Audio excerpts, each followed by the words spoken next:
Are you visiting Austin and looking for some great day trips because you don't want to spend your entire trip in the heart of the city? Or maybe you're a local looking for things to do, not exactly in your backyard. Well, this video is all about great day trips in and around Austin. All of them are within about 2 hours of downtown, and this is a wonderful list to get you started on your adventures. I'm Kim, the Abundant Traveler, and welcome to the channel. If you're interested in tips, tricks, and hacks, as well as travel inspiration, then make sure to subscribe and click that notification bell so you're the first to hear about great ideas for your next trip. Let's go ahead and get started with our number one. We're going to start in the north. The first place to start and go to is to Georgetown, Texas. It is a charming, really charming town with a beautiful center square, and it is actually the hub of Williamson County, which is the county just north of Austin proper, or Travis County. There's lots of shopping. There are some great wine bars as well. There's also a wonderful kind of meat and three Southern style restaurant called Monument Cafe that I absolutely love. They also have a Mexican version as well called El Monumento, which is also delicious. There is a great wine bar there as well called Cork, and a couple of great coffee shops, and of course some great shopping. There's a really interesting history going on in Georgetown, Texas as well. Also, it is really beautiful there because you have the San Gabriel River running through the area of Georgetown. I love it. I love Georgetown to go just for the day because it's only about a 30-minute drive from downtown Austin. Oh, and one more thing about Georgetown. It is very close to Interspace Caverns. So if you like to go see stalactites and stalagmites and go see the caverns, especially when it's about 105 degrees in the Austin area in the middle of summer, then the Interspace Caverns will be a great place to visit. Let's talk about our second city, which is also north. It is another hour, I would say, from Georgetown. It's about an hour and a half from Austin, and it is Waco, Texas. Not Waco, it is Waco. And this is where you'll find Magnolia Silos. So if you're a fan of Chip and Joanna, then going to Waco is an absolute must. Going to Magnolia Silos is a fantastic, fun thing to do. Lots of shopping, it's definitely a ladies' trip. Guys, you're gonna wanna sit in the car or go to a bar. Maybe you can go to some of the bars in and around Baylor. That would be a good idea, or maybe watch a football game.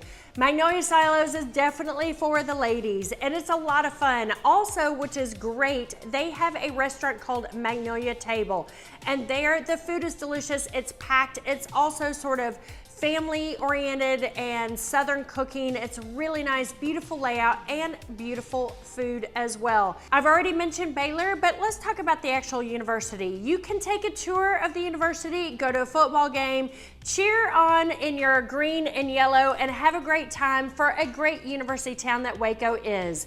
The one thing that is very interesting in and around Waco is the Mammoth National Park. You can go in and see skeletons because they have pulled up dinosaurs and skeletons of mammoths in the area. And it is a really cool experience and a great museum to go to and check out when you're in the Waco area.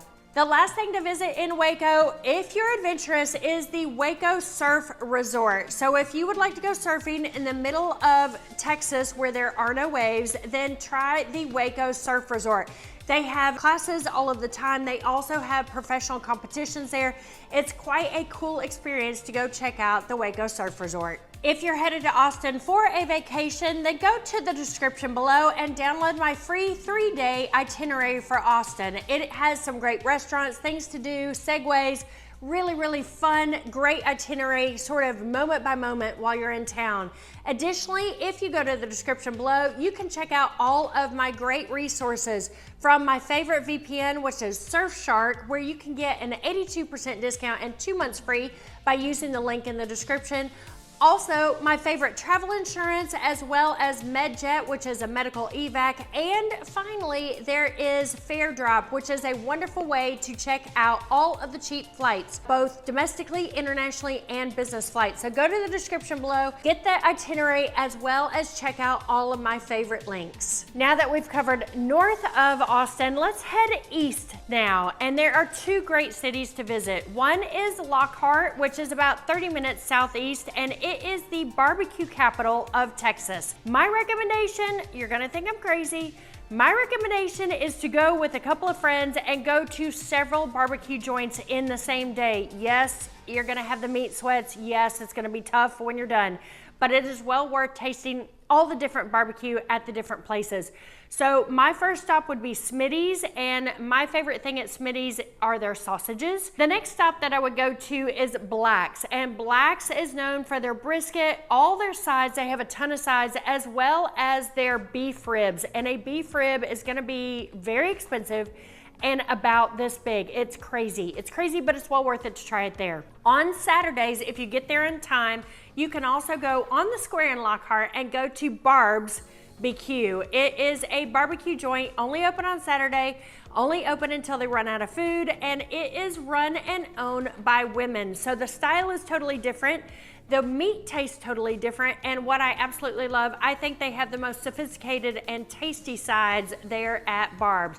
So those are my restaurants that I would recommend for barbecue. There is one restaurant that I recommend as well, but there are some great restaurants because a lot of the local South Austin and old school Austin people are moving out to Lockhart. So Foreign and Domestic has opened Commerce Cafe right there on the square, where the food is just delicious. Also right down the street from Commerce Cafe is a Commerce Gallery, which is owned and run by a real estate broker based in Austin. Great, beautiful art and great events there. There's a cool little wine shop in Lockhart as well. Somewhat like Georgetown, Lockhart has a big square with a bunch of shops and restaurants around it, with the big, gorgeous, old school building in the center as the county seat. Also headed out east is Bastrop. Bastrop is not quite similar to Lockhart, but a little bit. There is a great restaurant called Neighbors there, right there on the Colorado River. You can walk up and down the trail on the Colorado River. You can go shopping on Main Street as well. There's a distillery that is based on Main Street, and you can go to Bastrop State Park as well as Lake Bastrop. So if you're looking for things to do a little more outside, then I would recommend going to Bastrop. One thing that I find charming about Bastrop is their visitor center. So if you're looking for a little bit of history about Bastrop, then stop in. The staff there they are super friendly, super helpful, and you get a little history about Bastrop. If you're visiting Austin and considering relocating here, then make sure to go to the description below and reach out to us. I'm a real estate broker. We have an amazing team here in Austin, and we can help you realize your real estate dreams here in town. So let's talk about some things that are now southwest. We're not going out to the hill country yet, just southwest. The first town is Dripping Springs, and Dripping Springs is growing exponentially. They have amazing schools, lots of growth, lots of new construction homes in Dripping. But to me, Dripping Springs feels a little bit like old school Texas. You still see guys in cowboy boots, not necessarily hats anymore, but you do see like big trucks. I love the vibe. They've got some charming coffee shops down there. There is a wonderful restaurant called Pius Pizza. I actually don't get the pizza there. What I get is their corned beef, which is to die for. It is so good. I usually get that to go. I get a couple of pounds, kind of like you're ordering barbecue from Lockhart. I order that by the pound, and it is so delicious with their mustard and their pickles. One of the biggest things to do out and around Dripping Springs is to go to some of the breweries and some of the distilleries. So I recommend going to Jester King, which is a wonderful brewery, and most of these breweries and distilleries have restaurants or food trucks on them. You can have a big party there, get together. There are usually picnic tables out there, some indoor, some outdoor. So be careful about going in the middle of summer when it's 105 degrees to make sure you can go inside. Another place that I recommend besides Jester King is to go to Treaty Oak. It is a distillery. I love their drinks. They make some great bourbons. They actually make a gin as well. And I was recently at a party there for my real estate company, eXp Realty. I love going out there for the day and going to the distilleries and the breweries out and around Dripping Springs. And it's also the beginning of the hill country. So it's got a different vibe in Dripping that I absolutely love. I have a lot of friends that live out in the area. Now we're gonna go to Wimberly, Texas. And Wimberly has tons of shopping. I'm talking tons of shopping. shopping, lots and lots of shopping. There are so many shops. There's a great succulent plant shop there, which is a little bizarre, but I love that shop. There's some great restaurants. There's plenty of shopping up and down the main street. There's some old buildings as well, which have art galleries. There's some great restaurants, great ice cream shops as well.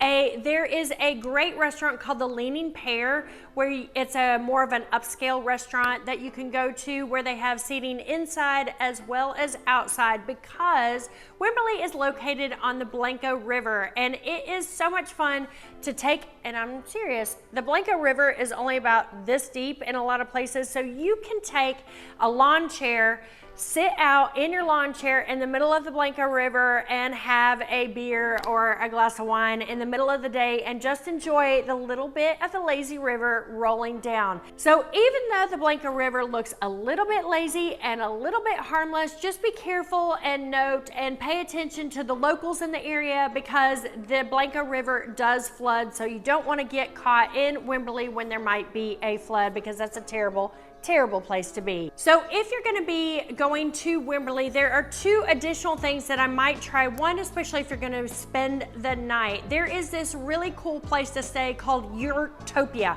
So you can stay in a yurt right next to Wimberly, and it's a lot of fun to hang out, be out in nature, and stay in a yurt overnight, which is a really cool experience. Also, if it's the middle of summer and it's very hot and you are tired of shopping and eating, then you can go down to the Blue Hole, which is a very famous place to go. It's a swimming hole where you can actually jump off a cliff into the Blue Hole.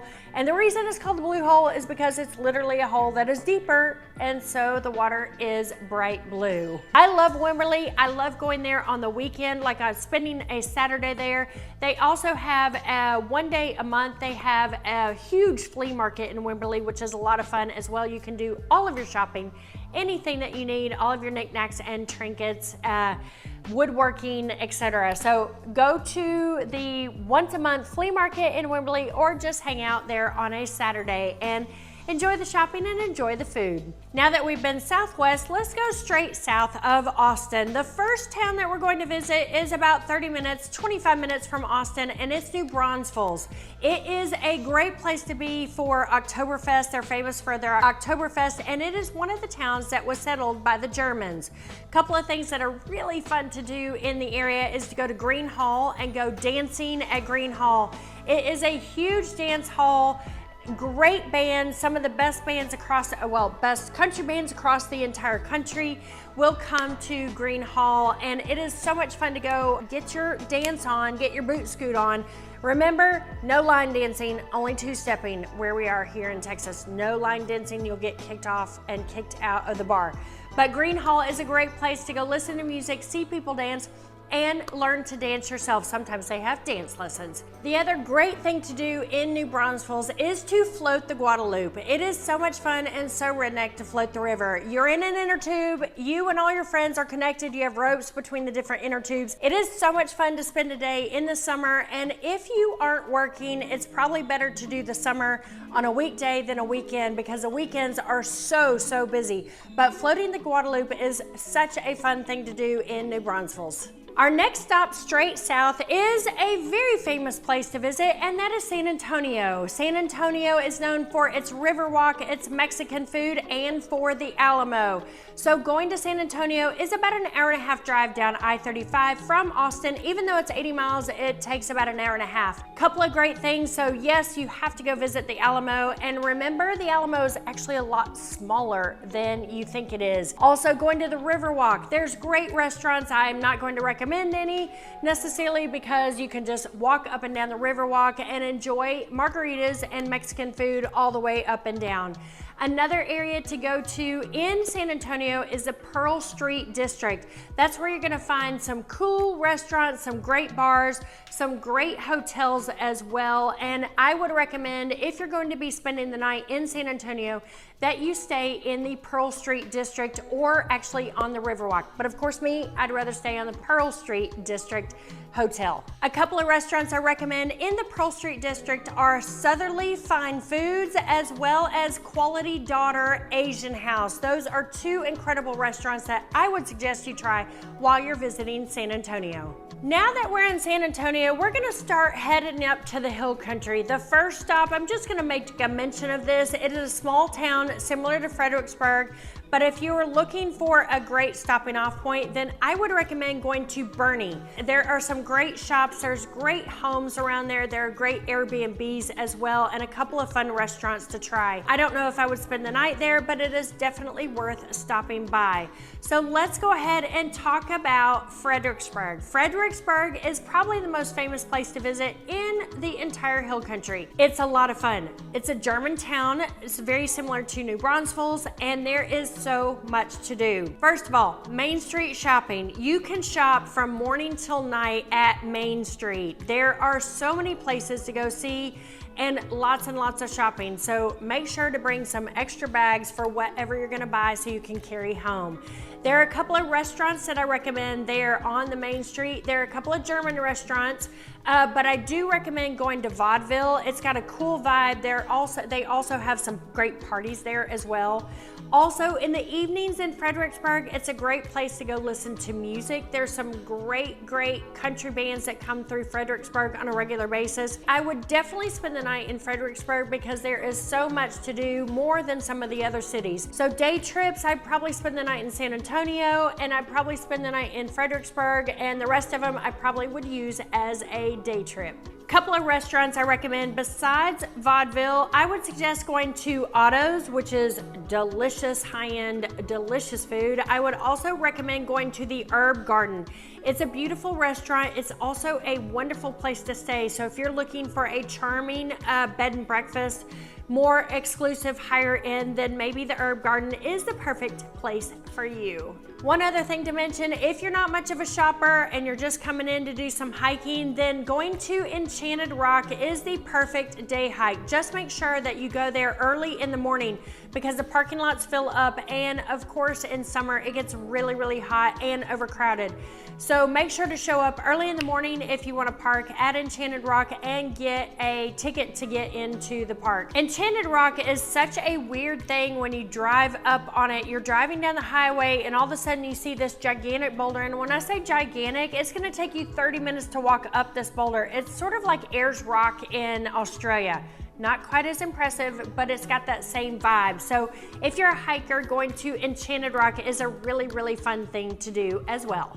Now, the last day trip I recommend going to is Johnson City. Johnson City is sort of an up-and-coming town to visit. It's pretty close to Fredricksburg, so a lot of people just drive on by and miss Johnson City altogether. Well, there are a couple of things I recommend in Johnson City. One, I recommend going to William Chris Winery, which is one of the best wineries in the hill country. And when you're staying in Fredericksburg, make sure to do a winery tour or go to some of the wineries. It's one of the most fun things to do when you're staying in and around Fredericksburg and Johnson City. Another thing to do is to go to the exotic zoo. You have to book a reservation in advance, and it's a little bizarre. You get in the back of a tractor and they drive you around and they show you buffalo and wild antelope and goats and all that, but it is a fun thing to do, especially if you have kiddos with you, or even if you're an adult. I did it with a girlfriend of mine and we're both in our early 50s and we had a great time. So maybe going to the exotic zoo would be the perfect day thing or the afternoon thing to do for you if you're going to be in Johnson City. And again, make sure to go to the wineries while you're in the hill country. Is it Napa? No. Is it Sonoma? No. Is it Burgundy? Of course not. But it is a lot of fun to go see the wines. There are so many. You can take vans, you can go on your own. They are very welcoming. They do wine tastings. You can eat at some of them. You can do wine tours as well. So it's a similar vibe of being in the other parts of the wine country, but the wine stays very different here in Texas. So I appreciate you watching this video. Make sure to check out my other videos on Austin, Texas, and go to the description below and check out all of my resources. I'm Kim, the Abundant Traveler, and I cannot wait to see you on the next video and somewhere in the Texas Hill Country day tripping around Austin. Thanks so much. I'll see y'all very soon. Bye.